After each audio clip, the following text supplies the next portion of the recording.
பிதாவாகிய தேவனுக்கு மகிமை உண்டாவதாக.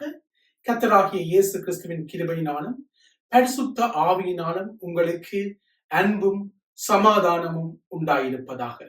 இந்த ஏப்ரல் மாதத்திலும் தேவனுடைய ஒரு வசனத்தை குறித்து நான் உங்களுடன் பேச வாஞ்சைப்படுகின்றேன். இயேசு இன்றைக்கும் ஜீவிக்கிறவராயிருக்கிறார். Jesus Christ is alive. இந்த ஈஸ்டர் தின மெசேஜாக இதை நான் உங்களுக்கு கொடுக்க விரும்புகின்றேன்.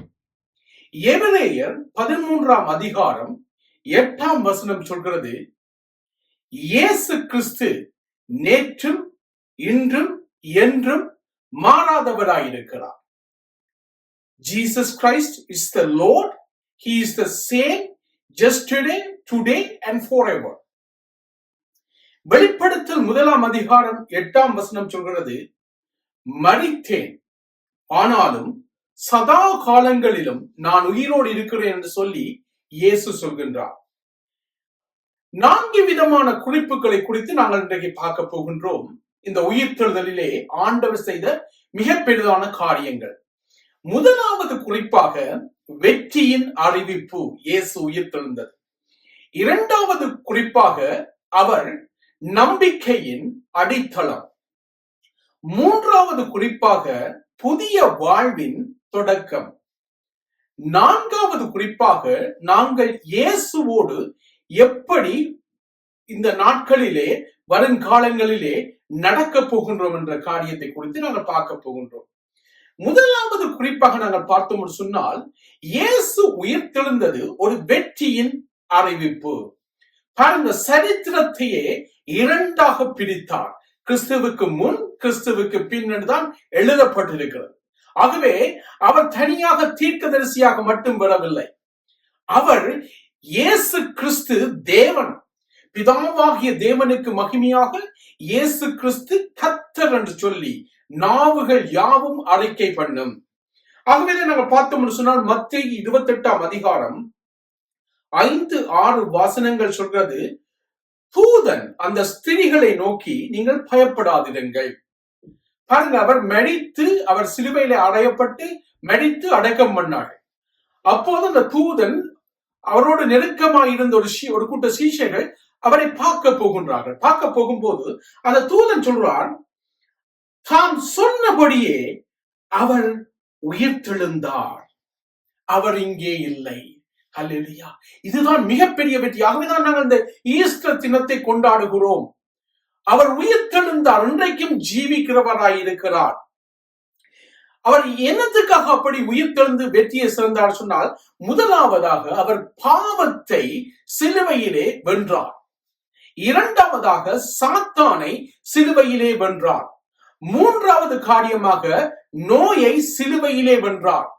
நான்காவது காரியமாக மரணத்தை சிலுவையிலே வென்றார்.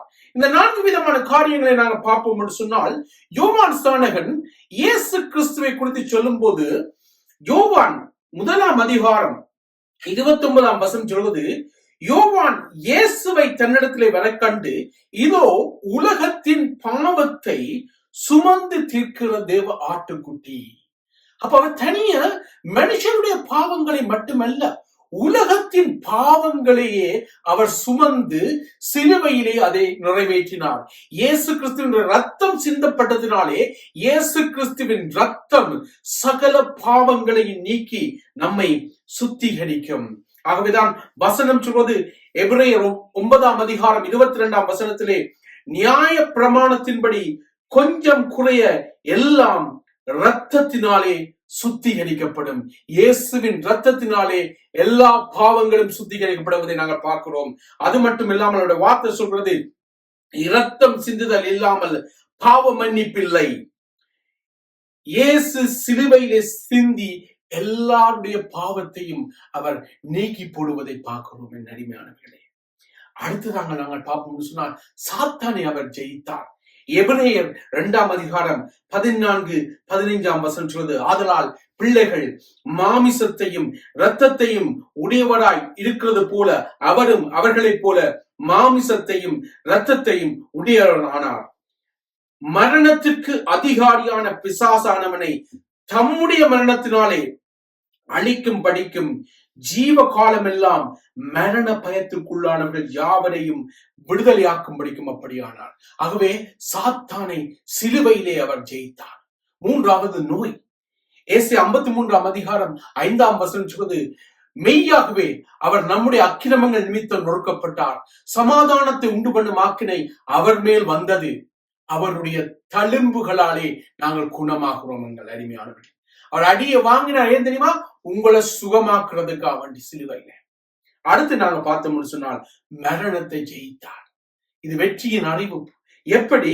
1 கொரிந்தியர் 15 55 தொடக்கம் 57 சொல்றது, மரணமே உன் கூரங்கே, பாதாளமே உன் ஜேமங்கே.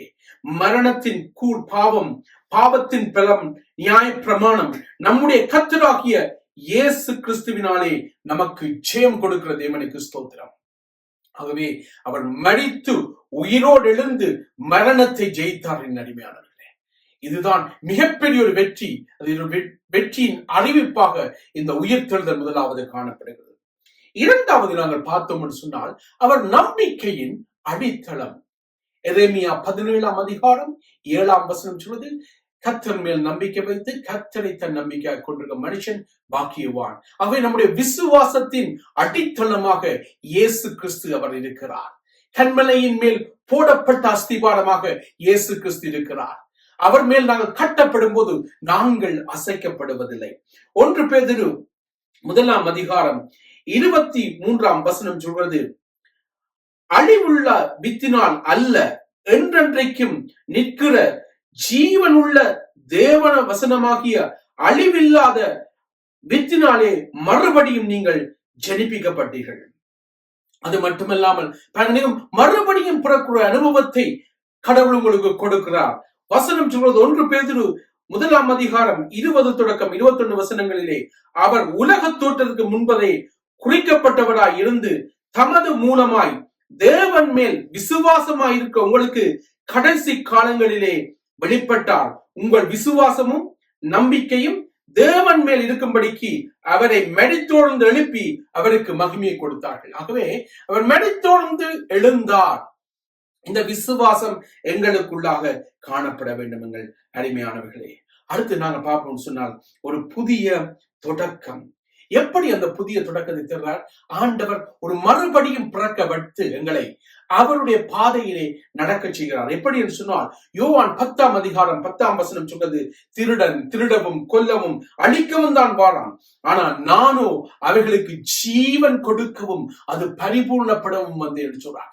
ஜீவனை தருகிறார், எங்களுக்கு நித்திய ஜீவனை தருகிறார். ஒன்றான மெய்தவனாகிய பிதாவையும் குமாரனையும் அறிகின்ற அறிவை தந்து நித்திய ஜீவனை நமக்கு கொடுப்பதை நாங்கள் பார்க்கிறோம். இது மிகப்பெரிய ஒரு வெற்றி, புதிய தொடக்கமாய் எங்களுடைய வாழ்க்கையிலே காணப்படுகிறது.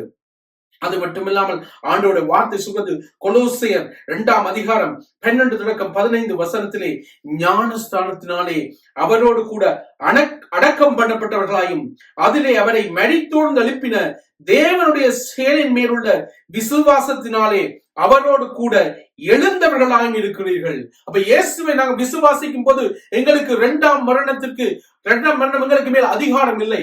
அவரோடு நாங்கள் நித்திய காலமாய் ஜீவிக்கின்ற ஒரு அனுபவத்தை அவர் புதிய தொடக்கமாக தருகிறார்.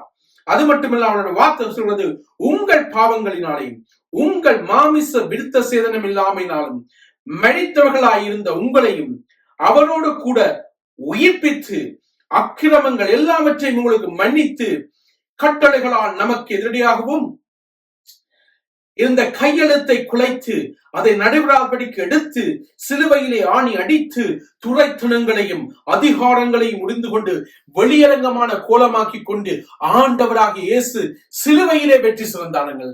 அருமையானவர்களே, உங்களுக்கு எதிராக என்னதான் எழும்பினாலும் சரி, அது ஒன்றுமே வாய்க்காது. என்றால் சுற்றிலும் அக்கினி மதலாய் இருந்து அவர் உங்களை பாதுகாத்துக் கொள்ள போகிறார். உங்களுக்கு எதிராக ஒருத்தரும் ஒன்றுமே செய்ய முடியாது. என்று சொன்னால் இயேசு அந்த சிலுவையிலே எல்லா நியாய பிரமாணங்களையும் எல்லா விதமான காரியங்களையும் அவர் நிறைவேற்றி விட்டார். இது புதிய தொடக்கம். உங்களுடைய வாழ்க்கையில் ஒரு புதிய தொடக்கத்தை இயேசு தருகிறார். அடுத்து நாங்கள் பார்த்தோம்னு சொன்னால் கடைசி காரியமாக நாங்கள் இயேசுவோடு நடக்கிற அனுபவம். மத்தேயு 28 19, 20 வருஷங்களை ஆண்டு சொல்றார். ஆகையால் நீங்கள் புறப்பட்டு போய் சகல ஜாதிகளையும் சீசராக்கி பிதா குமாரன் பரிசுத்த ஆவியினாலே ஞானஸ்தானம் கொடுத்து நான் உங்களுக்கு கட்டளையிட்ட யாவையும் அவர்கள் கை கொள்ளும்படிக்கு செய்யுங்கள் என்று சொல்றார்.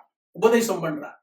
இதோ உலகத்தின் முடிவு பரியந்தம் சகல நாட்களில் நான் உங்களுடன் கூட இருக்கேன். அவர்களோடு நடந்து வரார். அவரோடு நடக்கிற அனுபவத்தை கடவுள் கொடுக்கிறார். நான் உன்னை விட்டு விலகுவதும் இல்லை, உன்னை கைவிடுவதும் என்று சொல்ல தெய்வம்.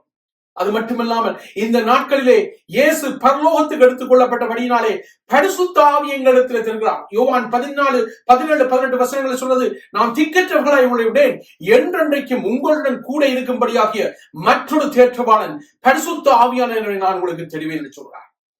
யோவான் 16, 13 சொல்றார், சத்திய ஆவியாக அவர் வரும்போது சகல சத்தியத்துக்குள்ளும் அவர் உங்களை நடத்துவார். அவர் தமது சுயமாய் பேசாமல் தாம் கேள்விப்பட்டவர்கள் யாவையும் உங்களுக்கு சொல்லி வரப்போகிற காரியங்களை அவர் அறிவிக்க போறார். என் அருமையாளர்களே, இயேசுவோடு நடக்கும் போது அவர் வரப்போகிற காரியங்களை உங்களுக்கு அறிவிப்பார். ஆகவே இந்த இயேசு சிலுவையிலே வெற்றி சிவந்த மிகப்பெரிய காரியத்துக்காகத்தான் நாங்கள் இந்த ஈஸ்டர் தினத்தை கொண்டாடுகிறோம். இயேசு இன்றைக்கும் ஜீவிக்கிறவராயிருக்கார். Jesus is alive. நான் உங்களுக்கு அவர் சின்ன ஜெபம் பண்ணி இந்த செய்தியை முடிக்கிறேன். எங்களுக்கு அன்பான எங்கள் பரலோகத்தின் தேவனே, இயேசுவை நீங்க அனுப்பி எங்களுடைய பாவங்களுக்காக, எங்களுடைய அக்கிரமங்களுக்காக அவர் மரித்து சாத்தானை ஜெயித்து பாவத்தை ஜெயித்து சிலுவையிலே எல்லா நியாய பிரமாணங்களையும் நிறைவேற்றி ஆண்டவனே எங்களை ரட்சிப்பதற்காக அவர் மரித்து உயிரோடு எழுந்து இன்றைக்கும் ஜீவிக்கிறவராயிருக்கிறார் சொன்னதுங்கள் தெய்வமே. ஏசப்பா, இதை பார்த்து கொண்டிருக்க அனைவரையும் ரட்சித்து உயிரோடு இருப்பதை கடவுளை நீங்கள் அவர்களுக்கு காண்பித்து ஒவ்வொருவரையும் ஆசீர்வதிக்க வேண்டும் என்று சொல்லி இயேசுவின் நாமத்தில் ஜெபிக்கிறோம் எங்கள் உயிருள்ள நல்ல பிதாவே. ஆமேன். கர்த்தர் தாமே உங்களை ஆசீர்வதிப்பாராக.